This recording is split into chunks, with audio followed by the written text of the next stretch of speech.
rising anger towards America sets off one of the most dramatic hostage crises of the 20th century, one that will change the course of two nations and eventually bring down a presidency.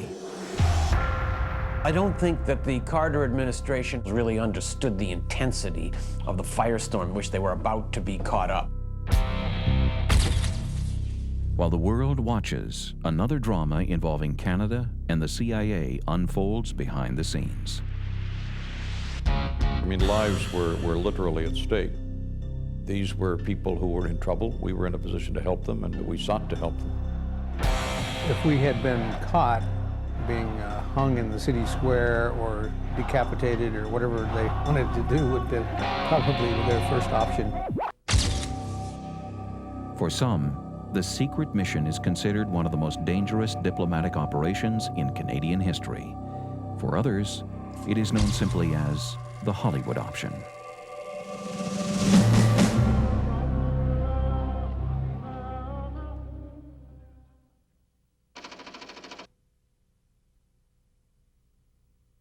President Jimmy Carter, now in the third year of his presidency, faces a critical decision. He has just learned that a man named Mohammad Reza Pahlavi, known around the world simply as the Shah, seeks permission to enter the United States for medical treatment. Weakened by cancer, the Shah is a dying man, but he is also a controversial figure in American foreign policy. For almost 3 decades, the Shah ruled the Middle Eastern country of Iran as a key American ally, his strong-arm dictatorship supported by a steady flow of American aid. By 1979, Iranians had lived under 25 years of increasingly repressive rule by the Shah. I think very few American officials, much less American citizens, understood the extent to which the United States had been involved in crushing Iranian democracy and the extent to which Iranians were still so angry about this. By 1979, that anger has led to revolution. Forced into exile with his wife Farah Pahlavi, the Shah is now a wanted man in his own country. He said, I do not want to keep my throne by spilling the blood of my compatriots. I can understand what he's feeling. Is this what I get after all I have done? I was, one of those in the State Department argued strenuously against admitting him. I thought, if we're going to establish a relationship with this new revolutionary Iran, we can't maintain our old ties and our personal obligation to a man who worked with us for decades. In Iran, the new revolutionary government is led by a religious fundamentalist named Ayatollah Khomeini. His resentment of both the Shah and the United States is heard in speeches throughout the country. Although the American embassy in Tehran remains open, it now becomes the site of frequent protests. For many Iranians, it is a symbol of 25 years of subservience. Either we honor the Shah and close our embassy, or we keep our embassy going and we have to drop our relationship with him. I don't think I persuaded President Carter. I think he persuaded himself. He was faced with the question, will he keep him out or turn away a sick man from the hospital door, or will he admit him and take the international risk? President Carter makes a potentially explosive decision. In late October, he opens the door to the ailing Shah. For many Iranians, two enemies have just been reunited. When they saw the Shah showing up in America, they assumed in large numbers that this was to plot the Shah's return. The symbolism of him being admitted into the United States might well have been the episode that triggered the actual takeover of the embassy.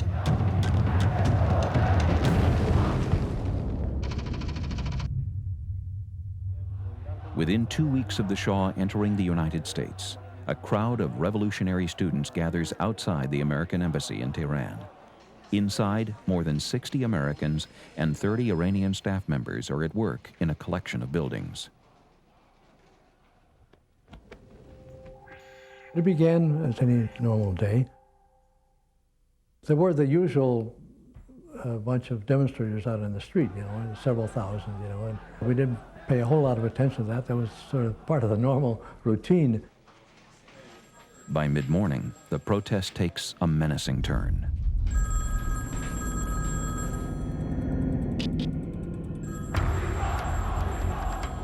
A handful of students breach the main entrance, allowing more than 300 others to swarm the grounds. We got a call from the people in the main building. They said the demonstrators were coming over the wall, and so better lock up your doors and windows. I saw a couple running around in that inner courtyard between our building and the commissary. We didn't want them to see us, so we kind of kept our distance, and didn't want them to know that anybody was in that building. They decided that everybody should go up to the second floor. We all went up to the second floor and gathered, basically kind of waiting to be told what to do. And in the meantime, there were footsteps on the roof. Then the power went out, so we were now sitting in the dark, and people were starting to get a little upset. It was beginning to seem like this is not a good situation. We can't stay here for too long. We were on an alley, and we had a gate, a door right onto the street, and that would be normally where the visa applicants would mill around.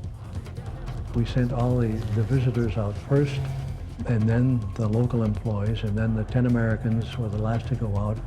Once outside, Iranian staff members quickly make their way home, while the Americans discuss their next move. They decide to split up. One group heads for nearby apartments. They got about a block, and there was a guard tower right at the end of our street. When they got to the guard tower, they were arrested, basically, were captured. 5 Americans remain undetected: Bob Anders, Mark and Cora Lijek, and Joe and Kathy Stafford. We were still operating with this assumption that this whole thing would blow over maybe even later that day, so all we had to do was find a place to hang out for an hour, maybe a day at most.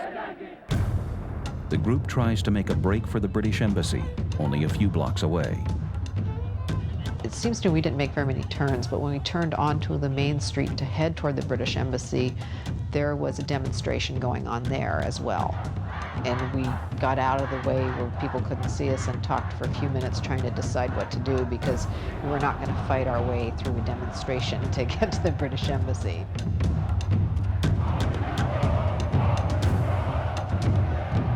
Bob Anders' apartment is nearby. Although not secure, it allows them to regroup. Once inside, they turn on a 2-way radio issued to embassy staff. We could hear what was going on in the chancery, because even though the students had gotten in, the staff were behind secure doors, so the students hadn't reached them yet. Gradually, more and more voices on the radio were speaking in Farsi and not in English, so it was pretty obvious that the whole place was gradually being taken over. The 66 Americans still trapped inside the embassy finally surrender. They are bound and blindfolded. Now in complete control, the students issue their first public statement. No American hostages will be released until the United States hands over the Shah. Within hours, Khomeini throws his support behind the students, creating a standoff between nations. The American government's worst-case scenario is now a reality. There were some people who wanted immediately to threaten the Iranians and to launch an attack on Iran, or I was dead set against it. Any effort to pressure the Iranians that way is bound to fail. We knew that since the revolution had succeeded, dozens or hundreds of Iranians had been executed after show trials. And we thought that could well happen to our staff. We, naturally in the United States, were not only horrified by this episode, but we were baffled. We couldn't understand what we had done to provoke such hatred over there. The fundamentalists, the revolutionaries in Iran, wanted the Shah back. They wanted him to face charges and face trial in Iran. And the friends of the Shah in the U.S., of course, weren't willing to do that. We refuse to permit the use of terrorism and the seizure and the holding of hostages to impose political demands. No one should underestimate the resolve of the American government and the American people in this matter. In Canada, Prime Minister Joe Clark watches events unfold in both Tehran and Washington. At 40, he is the youngest Prime Minister in Canadian history, battling to keep a 6-month-old minority government afloat. Now, one has to bear in mind this was a major international issue, and there were legitimate questions about what Canada was going to do. Canada still has citizens at the Canadian Embassy in Tehran, not far from the heart of the standoff. They are led by a young ambassador named Ken Taylor. He was a very skilled and well-regarded diplomat. No one without those qualities would have gone to a difficult situation like Tehran. That was a wild time, and one couldn't be sure that normal diplomatic niceties, protocols would be followed. In the days to come, Ambassador Taylor and Prime Minister Clark will be drawn into another crisis unfolding behind the scenes.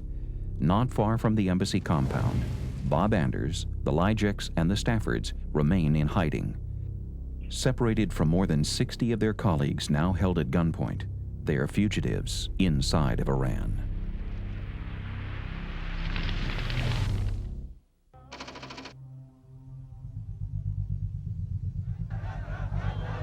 In Tehran, revolutionary students have overrun the American embassy, taking more than 60 hostages. Only a few blocks away, 5 Americans who escaped have been hiding out in a small apartment. To avoid capture, they realize they have to keep moving. I worried about people visiting discovering the embassy housing records and visiting all the residences. I figured it was only a matter of time before somebody came to that house to look for any Americans who might have gotten away. Leaving Bob Anders' apartment, the group narrowly evades capture by a group of Revolutionary Guards who are now searching the city for other Americans.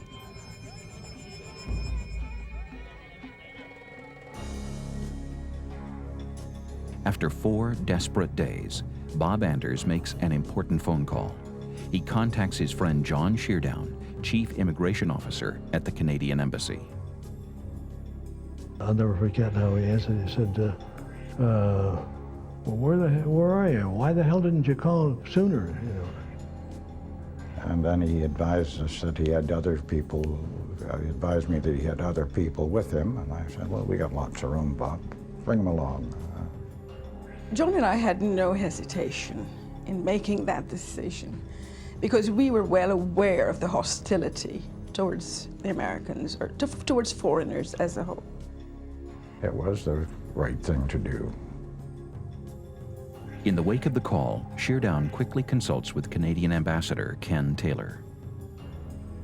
They apparently had tried other embassies, maybe more visible than ourselves to the Iranians, and those embassies had said, we don't think we can safely offer you a haven.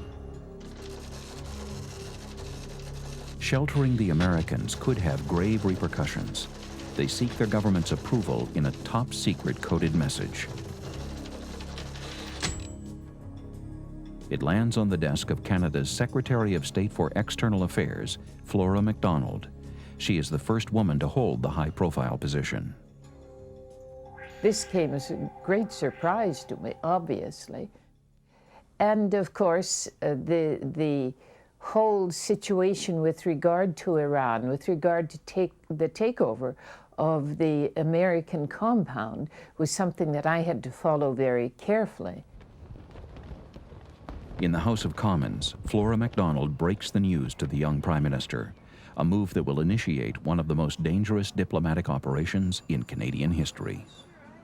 So we agreed literally on the spot in the House that she would communicate back through Canadian officials in external affairs to our embassy in Tehran conveying our approval.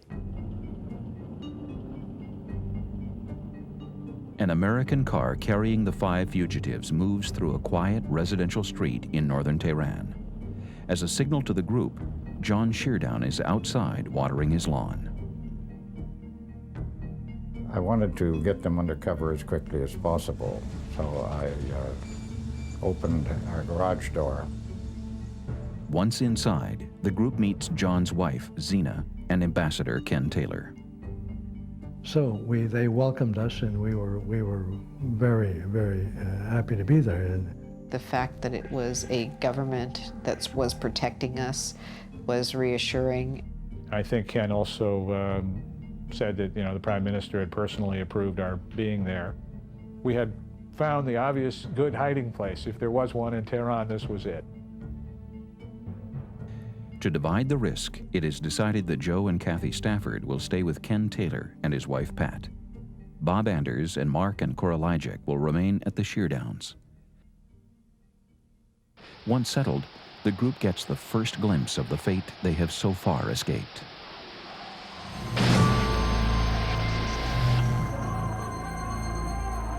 They were already broadcasting from the embassy. They were already showing some of the hostages and the fact that they were blindfolded, and it was pretty scary. We were actually pretty close to quite a lot of the people at the embassy. Hearing something's one thing, but actually seeing it, on TV, I think was just a little bit too difficult to watch. The fact that the 5 Americans have escaped remains a closely guarded secret. They are referred to simply as the house guests in all coded messages between Tehran, Ottawa, and Washington. There were very few people who could be in on this. The longer it went on, the more chance there was that someone would find out about this. And then, of course, Canadian personnel in our own embassy, as well as the Americans, would be in very grave danger. Back in Canada, unaware of the risk now being run by the government, opposition leader Pierre Trudeau raises the international crisis daily in the House of Commons. I was being pummeled for not providing greater help to the United States. Why wasn't Canada doing more? And we were doing as much as we could. Mr. Speaker, in all our questions, it's been clear that we're condemning the actions of the government of Iran in not taking firm steps to set free these hostages. But we'll soon be condemning this government if it continues to take such a standoffish attitude. The United States are our closest friend and ally. We've always said that when we need their help. Now's the time to make a statement of solidarity with the United States, and to make it publicly at the head of state level, as Mr. Clark should be making a statement. I am sure that the former Prime Minister recognizes that the Prime Minister has been staunch in his support of the United States in actions, many of which cannot be publicly conveyed and which he should be aware are taking place in everything we do. In a rare move, Joe Clark crosses the Commons floor and quietly takes Pierre Trudeau into his confidence. I think I told him quite starkly what had happened. We were trying to hold this as closely as we could, naturally. We were trying to do everything we could to avoid some kind of leak. Despite their best efforts, by early December, the secret is no longer safe, turning the house guest situation into a dangerous race against time.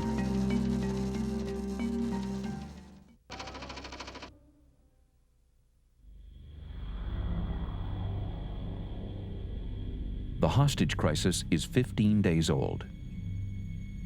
Although 13 Americans are released, more than 50 remain at gunpoint. The revolutionary students in charge have one demand: the return of the exiled Shah, now resting in a New York City hospital. Every minute we were listening to the news to see what happened. Of course, it was very hard for us because supposedly we were the excuse for this taking of hostages. But I believe that even if we had not come to America, they would have done something against America. So it was all excuses to embarrass Americans. President Carter suspends oil imports from Iran and freezes Iranian assets in American banks. While continuing to seek a peaceful solution, the White House draws up contingency plans for both rescue and attack. If the hostages had been put on trial, and if some of them had been executed, that would have meant a war between the United States. I don't think President Carter would have hesitated a minute before sending in the planes. You know, it would have been a disaster for us and even more so for them. Separated from the main group of hostages, 5 Americans continue to hide out in 2 Canadian residences. American attaché Lee Schatz joins the group. Having also escaped the takeover, he has been camping out at the Swedish embassy. Although so far spared the ordeal of their colleagues, the long wait is taking its toll.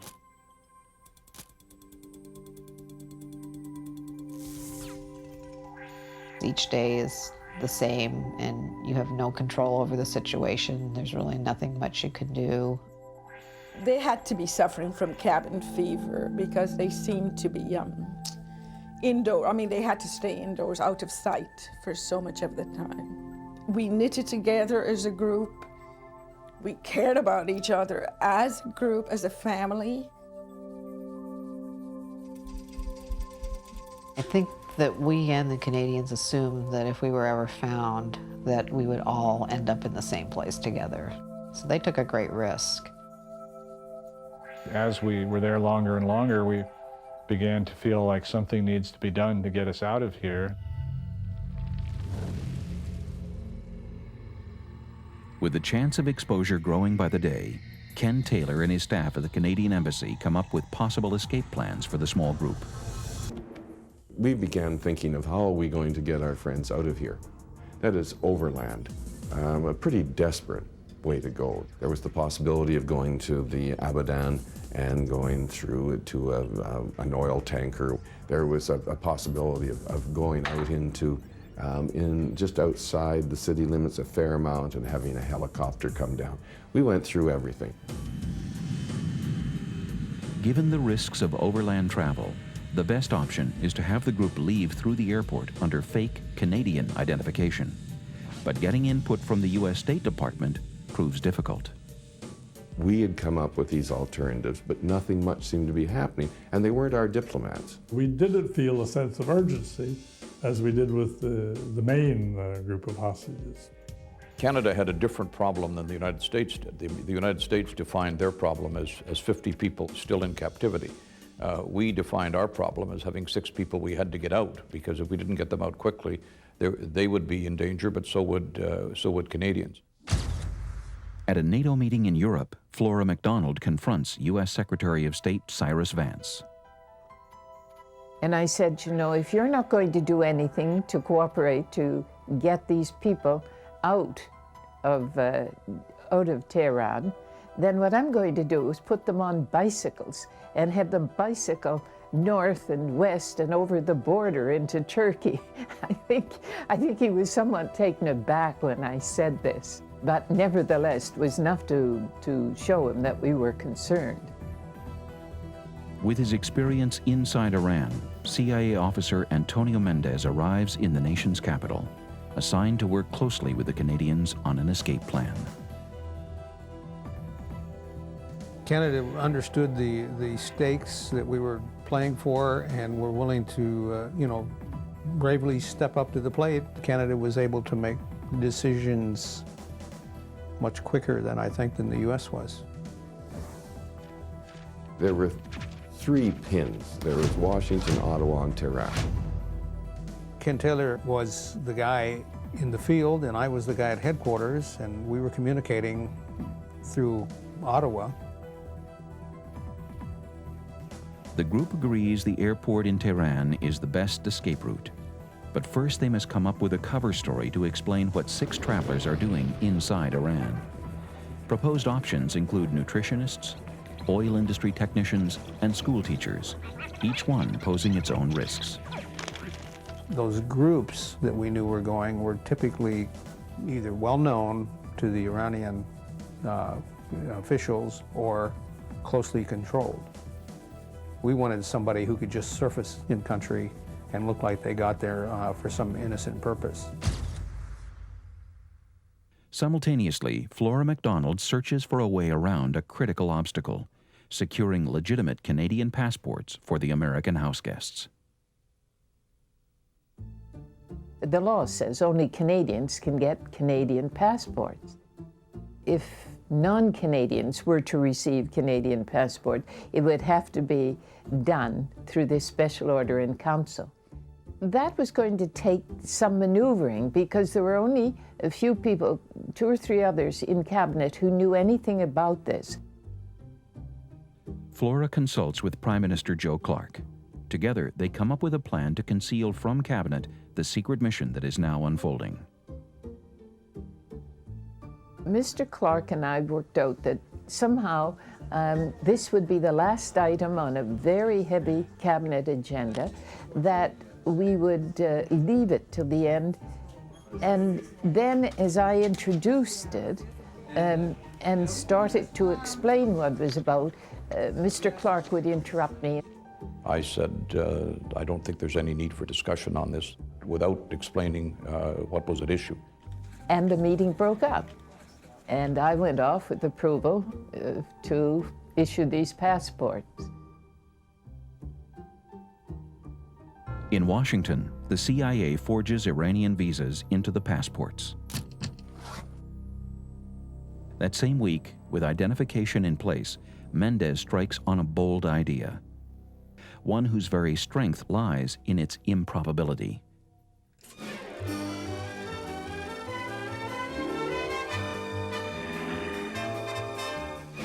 He proposes masquerading the 6 house guests as Canadian members of a Hollywood production company. Everybody in the world kind of knows about Hollywood. Everybody in the world would like to either be involved with Hollywood or meet somebody who is. And the third thing about Hollywood is they're so eccentric that they wouldn't care what the political situation was anyway if they were looking for the right hill or the right bazaar in which to shoot their movie. In the days ahead, the CIA will be back inside Iran, this time on a mission involving Canada, 6 fugitives, and an elaborate cover story known as the Hollywood Option.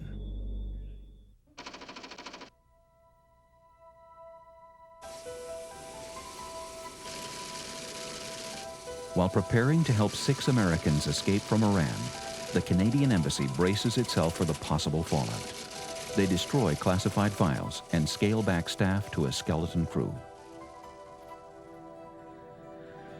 Meanwhile, 12,000 kilometers away in California, Antonio Mendez begins work on a CIA cover story to help with the escape. Through a connection in the film industry, he meets Bob Seidel, a veteran Hollywood insider.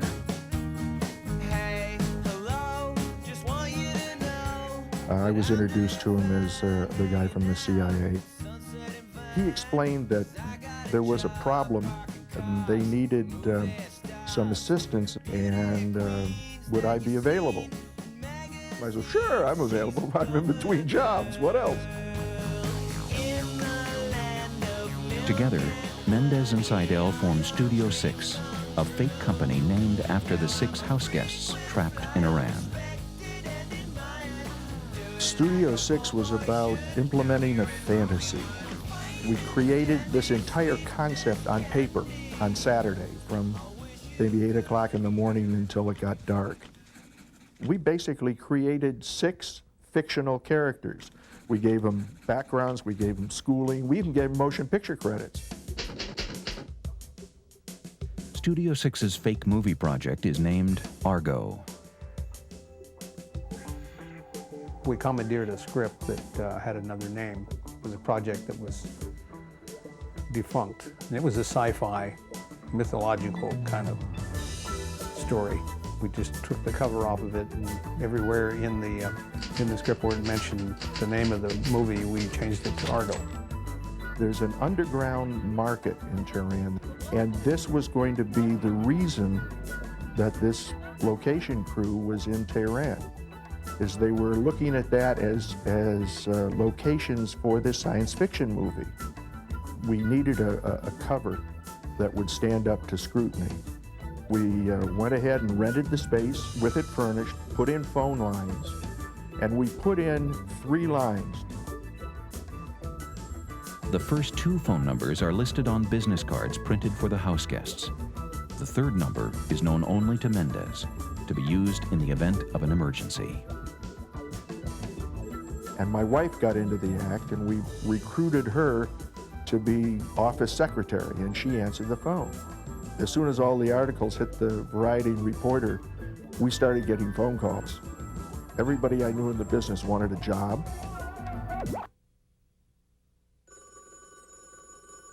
With Studio 6 up and running, Mendez awaits the final go-ahead. That same day in Iran, an anonymous phone call comes into Ambassador Taylor's residence, where 2 of the house guests are hiding. Pat Taylor answers. And this sort of neutral voice said, "I'd like to speak to Joe or Kathy Stafford." And they were the 2 people we had in the house. Of course, I had to be calm and tell them that I didn't know what he was talking about. So it was clear that others were figuring this out. So it became an emergency. So I got a message back from headquarters in 20 minutes saying, "The president has approved your mission, good luck." And that's one of the few times I've ever heard about the president personally approving a clandestine mission of this sort.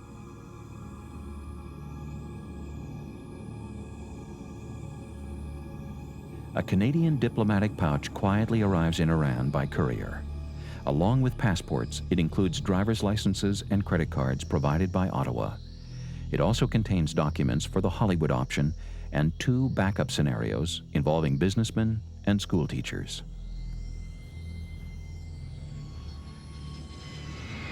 In the next few days, Mendez and another CIA colleague known only as Julio touched down in Tehran under their own false identification, posing as the project manager and financier for Studio 6.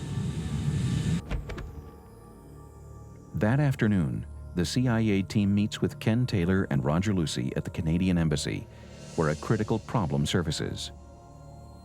Roger Lucy notices an error in the Iranian visas forged inside the passports by the CIA. Whoever had put the dates in the visa had gone on the assumption that the Iranian calendar began like ours on the 1st of January. It gave them visas that were actually issued sometime in the future, which probably would have caught somebody's attention at the airport.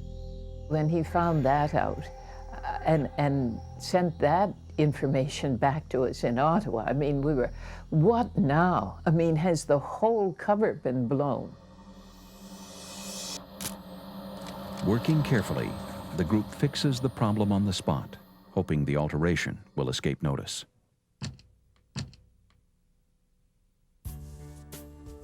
That night, the 6 house guests are assembled at the Sheardown residence. Their hosts, John and Zena Sheardown, have already left the country as part of the drawdown at the Canadian Embassy. Tony was brought to dinner. We didn't know who he was, and they said that it was time for us to be taken out of Iran. It was a very warm, friendly encounter. The first impression was that they were happy to see us and they were ready to get out. The group is presented with all 3 possible cover stories. As they will have to live the roles, they will make the final decision. One was to be some businessmen and business people. One was for us to be a group of teachers. The second one was a non-starter because the international school was closed. The third one was the film idea. We thought that, you know, the average person, business person, school teacher would not be coming to Iran during the revolution. But film people, yeah, they probably would go somewhere even if there was trouble, because that might actually excite them or be interesting. Revolution, who cares? You know, we're Hollywood, people will cooperate with us. Each house guest is given a portfolio to memorize, full of identification, biographical information, and key props. My name is Mark Lyjak. In 1980, I was briefly Joseph Earl Harris, scouting locations in Iran for the movie Argo. I'm Cora Ambrin Lyjak, but back in 1980, I was Teresa Harris, a scriptwriter. My name is Bob Andrews. I was known as Robert Baker, location manager. My name is Antonio Mendez, and I'm also known as Kevin Costa Harkins, the production manager from Studio 6. After being given time to study their covers, Roger Lucey takes each house guest through mock interviews. Some of these people are a little bit too sure of themselves, and sure enough, those are the ones that were tripped up. They hadn't remembered what their birthplace was, or they hadn't remembered when they got their visa or where. After numerous rehearsals, they studied the trip through the airport. The group will have 2 airline tickets each, one on Swiss Air and a backup on British Airways. The main hurdle is immigration and a 2-part customs form. When you come in, you fill out the top sheet, transfers to the bottom sheet. The top sheet is white, the bottom sheet is yellow, and the immigration officer retains the top sheet. And when you leave, presumably they can match up the 2. While the house guests have forged yellow copies in their passports, no arrival copy exists with immigration. If Iranian officials try to match them, the plan will be foiled. With everything in place, the 6 house guests are picked up by Canadian embassy vehicles. They make their way towards Tehran's international airport. After 3 months in hiding, everything hinges on the next few hours. And once we were in the car, that's kind of when the play acting really started, because the drivers didn't know who we were. I kept checking my pockets. I kept checking to see if there was anything that had my real name on it. We were definitely going on adrenaline. I don't recall having any second thoughts about it, any doubts. Obviously, there's some level of fear. If we had been caught, the Revolutionary Guard would have decided to make an example of us being hung in the city square or decapitated or whatever they wanted to do would be probably their first option.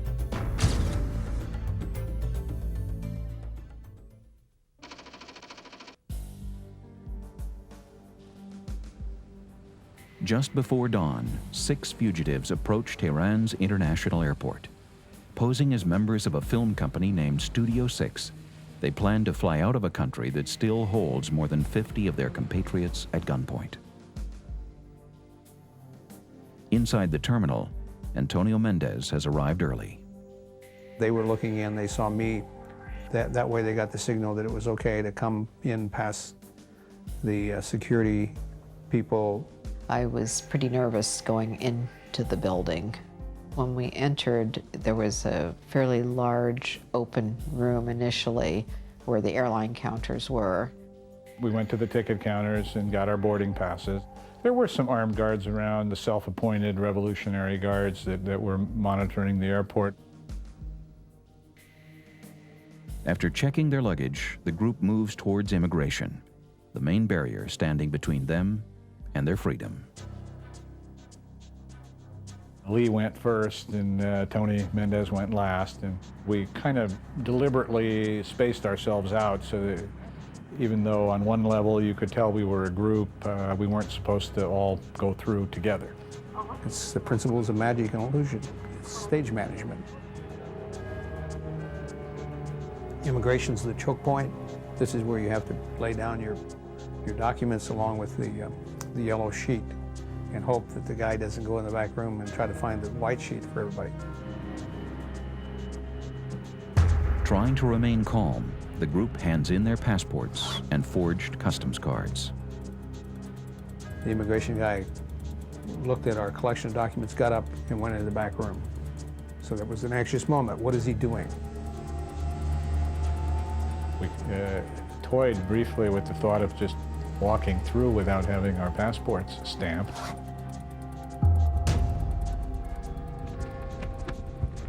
10,000 kilometers away in Ottawa, Flora MacDonald braces herself for the possible fallout. I was concerned, uptight all that evening about, you know, what would happen. Would they make it out? At the same time, Bob Seidel sits nervously in the Studio 6 offices in Hollywood. His wife, Andy, monitors the 3 phone lines. We had their sort of lives in our hands. So every time the phone rang, she was basically a jagged nerve ending. Back in Tehran, the customs officer returns. He came out stirring a cup of tea. He was taking a tea break. He was taking a break, and he came and looked at our documents. All the documents were stamped, the back of our yellow sheets, which he retained. We all started moving then into the departure lounge. Another problem surfaces. The Swiss Air flight is inexplicably delayed. Tony gathered us in a corner, and we talked about maybe we should switch to the British Airways flight, but it just didn't seem to be any sort of easy way to do that without drawing attention to ourselves. But our other options were drying up. KLM was leaving, British Air was leaving. It was going to be Swiss Air or nothing.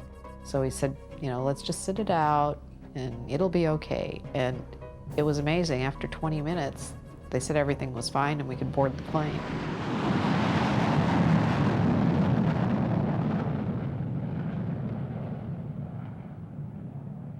The phone rang. It was about 2 o'clock in the morning. And this voice at the other end said to me, "Minister, they're out."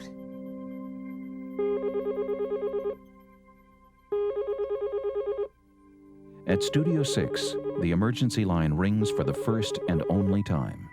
Andy Seidel answers it.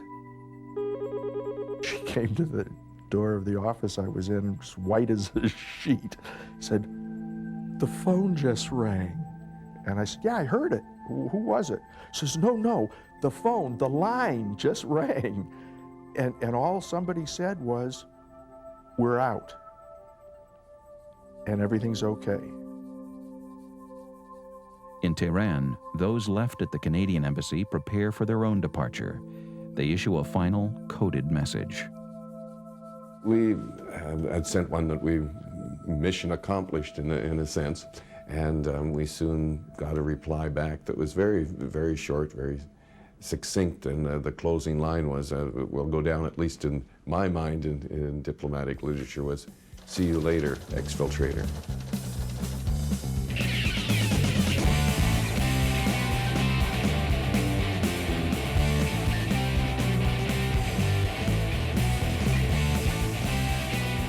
After stopping in Europe, the 6 houseguests arrive back in North America to widespread celebration.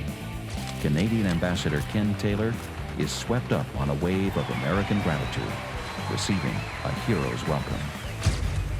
It resonated in a very positive way, and it was about Canada. Maybe I was a bit more visible than the other people in the embassy, but it was about Canada, not about Ken Taylor. It was quite amazing, people rushing into Canadian consulate offices throughout North America saying, "Thank you, Canada, thank you, Canada." Because it was the first really good news in more than a year.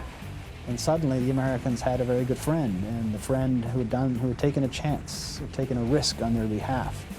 And the sense of relief and the outpouring of gratitude was quite spectacular.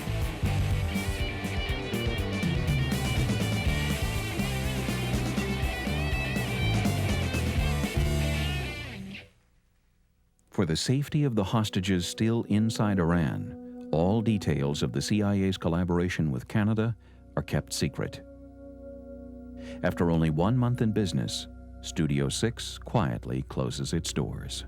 People like Spielberg and Lucas and others were sending over scripts, so we had like 26 scripts or something that had been sent in that were worth thinking about if we were a real production company.